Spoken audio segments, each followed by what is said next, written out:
So I use formulas fairly often in Excel, and something that I find a little bit helpful is seeing them visually represented if I have any questions or I want to see where things are pulling from. So for example, if I have my total sales, this is H2 selected, I see that it has a formula. So if I wanted to visually see where this formula is drawing from, I can trace precedents under formulas and then formula auditing, trace precedents. And as you can see, we're getting a visual line with an arrow showing that the ones with the dots, so D2 and G2, are both factoring into this calculation.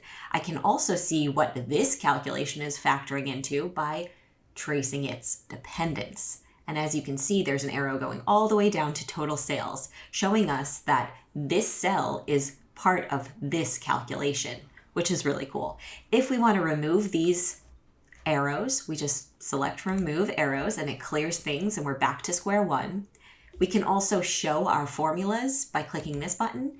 And as you can see, it kind of messed with my formatting, but if I scale out a little bit, I can see all of my formulas written out very clearly. So I can visually see which cells have formulas and which do not, just in one quick click of a button.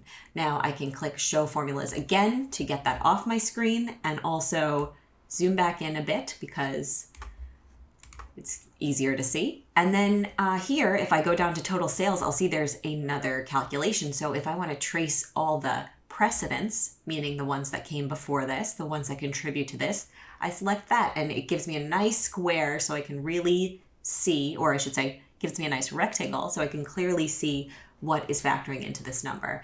And like I mentioned before, remove arrows will clear that for me. So you just have to have the cell selected when you click one of these buttons. And if I click trace dependence here, you'll see it's factoring in here. But if you don't have that cell selected, like say I have this cell selected, which is just a number, not a calculation, if I have that selected and try to trace precedents, nothing will come up.